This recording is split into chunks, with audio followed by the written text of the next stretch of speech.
Havana Syndrome stokes fear and frustration among diplomats over response from State Department. Washington as reports continue to rise of U.S. diplomats and intelligence officials being sickened by the mysterious Havana Syndrome. Inside the State Department, frustration is rising among rank-and-file staffers and diplomats over what multiple officials say has been a tepid response by the department. Of particular concern is a lack of information from leadership, including what some say has been a hands-off approach from Secretary of State Tony Blinken, who has yet to meet with any of the State Department victims despite saying he would prioritize the incidents. Fear of the mysterious illness is impacting diplomats' career decisions, sources say, with some foreign service officers deciding against taking jobs that they worry could make them targets of the unexplained phenomenon that has sickened hundreds of U.S. officials over the past few years. Two diplomats who spoke to CNN decided not to apply to jobs in Berlin and Vienna because they wanted to avoid cities where they had heard of incidents occurring. Diplomats and intelligence sources who spoke to CNN said they want basic information such as the number of people affected and locations of the incidents, data that the State Department used to release publicly in press briefings about the incidents in Cuba and China. The diplomats are also wondering what the department is doing to ensure that they and their families are not sent back into buildings or apartments where health incidents have been reported previously. Some victims affected by the strange syndrome are also angry about the way the department has handled their cases. "For the most part, we don't know anything other than what is in the press," said one U.S. diplomat. "It is difficult for people to make informed decisions about where to serve." The cautious approach is even more pronounced for diplomats with children. Striking the right balance. State Department officials told CNN they are aware of the frustration and fear among staffers and that they are currently considering ways to share more information with its workforce. Officials stressed they are working to strike the right balance. They want to share more details so that diplomats can make informed decisions, particularly related to their security, but they also do not want to overhype the threat.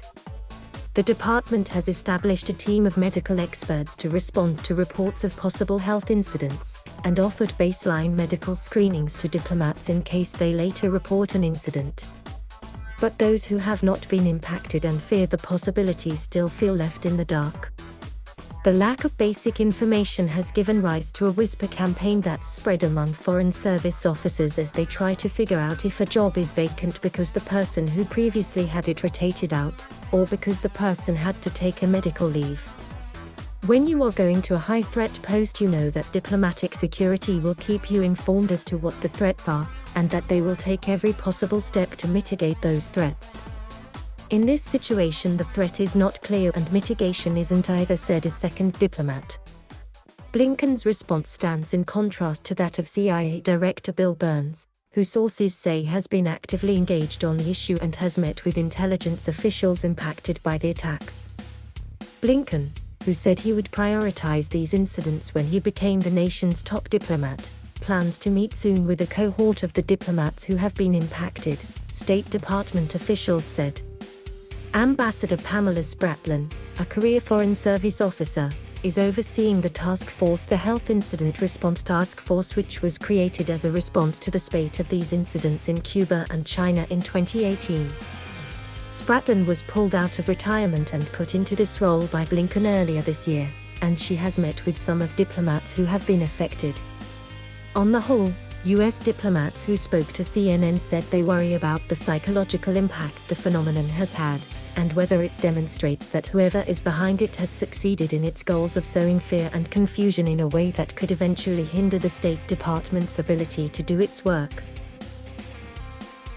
But other seasoned diplomats disagree, and balk at the idea of turning down a post over these incidents, which are somewhat sparse and undefined. They also point out that there are plenty of U.S. diplomats still willing to serve in European countries, which are coveted assignments for career diplomats. Frustrated victims. In addition to the U.S. diplomats who are concerned about defending against future threats, some victims have also expressed frustration with how the State Department has treated them throughout the process. One victim of a series of incidents that took place in 2018 in Guangzhou, China, has claimed that the State Department retaliated against him for speaking up about his persistent symptoms. Mark Lindsay, a member of the Diplomatic Security Services, has filed 2 whistleblower complaints, as well as a handful of formal discrimination complaints. The impact of the health incidents and the frustration with the State Department's handling of them is not isolated to seasoned diplomats. Lindsay Brida, who worked as an intern at the U.S. consulate in Guangzhou in 2018, told CNN she had the first and only seizure of her life days after her internship there ended in July 2018. Brida says she first became aware of the health incidents during the first week of her internship in May 2018, when consular officials called a meeting with all American staff to tell them about officers at the consulate who had been sickened with symptoms similar to those experienced by diplomatic staff in Havana beginning in 2016. Medical evacuations followed, and Brida only learned later that the Foreign Service officer who had lived in her apartment immediately before her went on to receive treatment for symptoms consistent with Havana Syndrome, she told CNN. Brida says she was subsequently told by the consulate's chief management officer that her health could be impacted and that she should vacate the apartment, which was in the Edinburgh International Apartment Complex in Guangzhou. She returned from a brief trip to Beijing to find a police line across her door, she recalled. Brida, whose experiences were corroborated by another intern who worked with her at the time, suffered the seizure shortly thereafter during a trip to Thailand and says she relayed the incident to the State Department. She was told her case was included in internal reports of the anomalous health incidents coming out of China.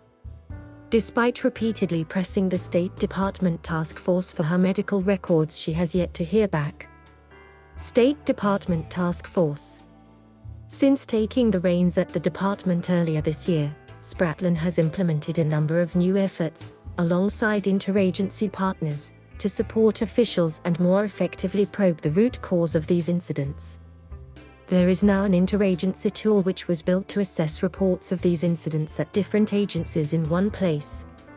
This has been a particularly welcome development for investigators who are probing the case. While it hasn't shared information publicly about the number of new incidents, the State Department did send out a memo earlier this year that directed employees and their family members to immediately report any new medical symptoms that fit the diverse pattern of Havana Syndrome symptoms. We have made clear that any employee who has reported a possible unexplained health incident, or UHI, has what she or he needs to seek immediate and appropriate attention and care. These health incidents have been a priority for Secretary Blinken since his day one, said State Department spokesperson Ned Price during a press briefing. Earlier this month, Spratlan and Deputy Secretary of State for Management and Resources Brian McCone convened a town hall with U.S. diplomats in Vienna to hear directly from them and make clear that this challenge is high on the department's agenda, officials said.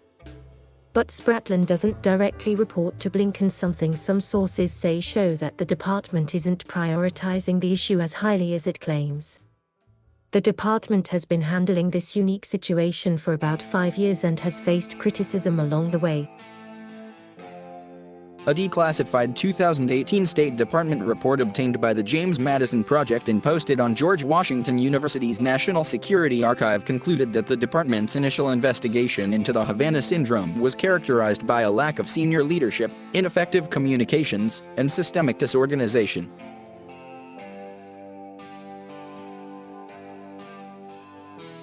Thank you for watching. Please subscribe